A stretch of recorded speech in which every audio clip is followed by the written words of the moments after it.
Before I get into this video about how YouTube rewards and fosters a community of harassers, I'd like to point out that the original version of this was taken down for, you guessed it, harassment.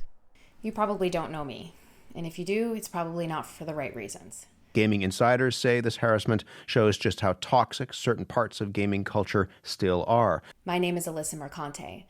I'm a freelance entertainment and internet culture journalist based in Brooklyn, New York. In March of 2024, I wrote a story that would forever change my life. I didn't expect it to.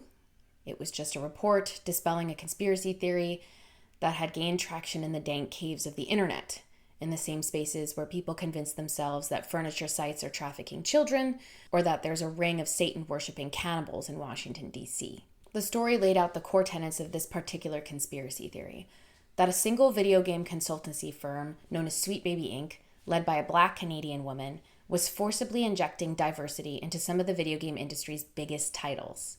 The report stated that a consultant working at the time with Sweet Baby Inc. discovered a 100-person strong curation page on the video game marketplace site Steam, dedicated to tracking any games that the firm had worked on. The curation page also had an affiliated Discord group, an online messaging service commonly used in the video game industry, with about 2,000 members. The Discord chat was filled with racist jokes, misogynistic memes, and homophobic hate. My report contained interviews both with employees of Sweet Baby Inc. and with a few members of that Discord group. It's something that I remain proud of more than 365 days after it published, but it forever changed my life. These are the kinds of messages I received immediately after publishing that piece. Hang yourself, traitor. It's an email sent to my work. Hi, you racist.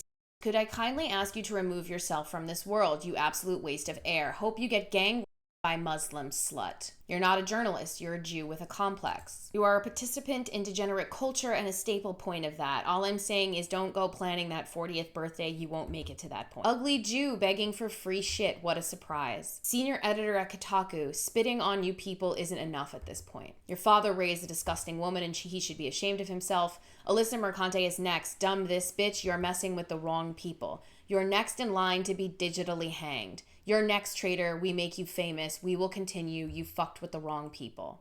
Your time is coming to the end. The clock is ticking. Alyssa Mercante, safe your sorry ass. Kotaku is next. Alyssa needs to be hanged. Bring no value to the world, and suicide would be beneficial to humanity in your case. Since you're too narcissistic to do that, most parasites are, I also endorse going to a hood in your neighborhood and the mob will do the same. Let's see if black gangsters are so inclusive of pansies like you.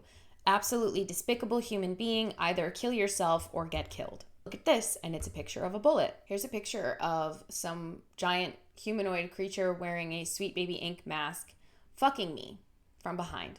I hope subhuman N-words beat you into a coma, rape you, then start tearing your skin off alive to eat you. Subhuman, weak, stupid whores like you deserve to die screaming, with black N-word hands beating your stupid skull until you piss yourself and start seizing. No one is going to save you.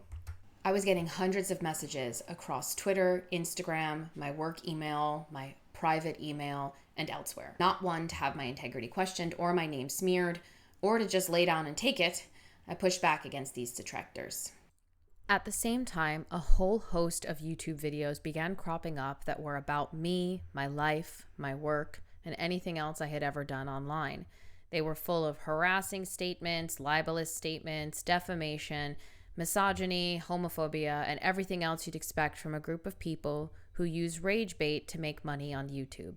The Queen Liz, the Witch Queen of Kotaku. Alyssa Mercante's garbage. He's gaming urinalist, curb-crawling prostitute bitch.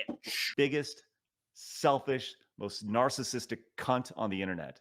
Barnacle twat, Alyssa Mercante. You're an insufferable twat. Funny enough, is written by Alyssa Mercante, one of the most hateful people writing about hate. Alyssa Mercante wishes, because God knows her herpes-stained ass. Former cam girl and wannabe journalist Alyssa Mercante. By giving the full name, you are subtly implying that you are encouraging your audience to proactively dox a person. Alyssa Mercante. Alyssa Mercante. Alyssa Mercante. Alyssa Mercante. Alyssa Mercante. Alyssa Mercante. Alyssa Mercante. Alyssa Mercante. Alyssa Mercante. Alyssa Mercante. Alyssa Mercante. Alyssa Mercante. Alyssa Mercante. Alyssa Mercante. Alyssa Mercante. Alyssa Mercante. Alyssa Mercante. Alyssa Mercante. Alyssa Mercante. Alyssa Mercante. Alyssa Mercante. Alyssa Mercante. Alyssa Mercante. This has been the best thing that's happened to my channel since I started 8 years ago. Alyssa Mercante. Alyssa Mercante. Alyssa Mercante. Alyssa Mercante. Alyssa Mercante. Alyssa Mercante is obsessed with me. And while I was facing all of this, I still did my job. I continued reporting on important issues in this space, managing a team of writers, mentoring younger industry members, and even putting on an all-day fundraiser on Twitch for Trans Lifeline that raised $25,000. I kept finding more information about how horrific this charity really is. Smash JT brought this up. Trans Lifeline. This is the, I guess, charity that she raised money for. She raised $20,000 to a very suspect charity. Trans Lifeline has a 97% rating on Charity Navigator and is a 501(c)(3). Can you imagine doing your job while getting stuff like this daily? I absolutely fucking promise you, you will give up before anybody over here gives up. Alyssa Mercante is an extreme narcissist and most likely trolling for attention. We are going to be able to very quickly escalate these things if she wants to go down that path. She craves the attention. I would rather do time in jail after killing this bitch. Obviously, Alyssa loves the attention. Alyssa Mercante is obsessed with me. She's crushed on me, bro. She wants some of the 8-inch Eric. She loves the attention as much as she cries harassment. Deep down, she loves when people talk about her. Creatures like Mercante do not leave. They have to be pushed. And she's like, oh, I'm a victim now. He's saying I'm a murderer. And oh my God, the trauma that I went through. Imagine knowing your boss, your coworkers, your peers, your friends, and your family are also getting messages like this simply because they're associated with you. Somebody decided to buy the, was it Mercante is her sister's name? Mercante.com. Somebody got this domain and began emailing her sister from it. Just think that is fucking hilarious. Apparently her sister's website has been hacked or taken over, or domain has been purchased and now used to harass her. Can't help but look at the situation and laugh. I'd go and punch her mother in the stomach when she was pregnant with her. Somebody hurt her, whether it was her parents, whether it was her dad, whether it was a boyfriend or a girlfriend. Boyfriend trauma.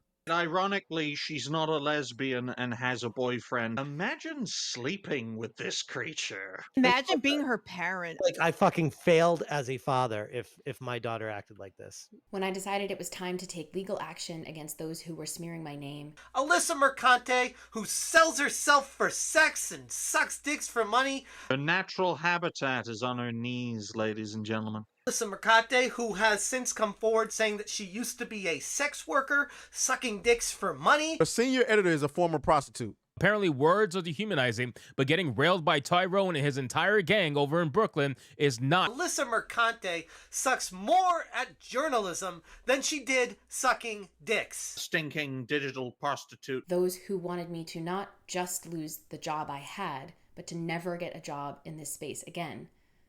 What do you think happened? Alyssa Mercante has filed a lawsuit with me. It's a very frivolous 54-page attempt at doxing me and attacking me. But she admits to bringing it on herself. Like, she could easily walk away, but she decides to no. She's addicted to this.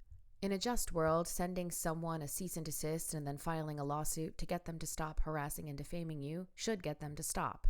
But instead, Jeff kept making content, and I kept getting harassment every time he did it. He knows that, though. That's why he does it. Before you even start typing, well, you're talking about, you're pushing it. This has been the best thing that's happened to my channel. How would you feel if you faced this every day for more than a year? Just for doing your job and for daring to push back against people who hate you for it.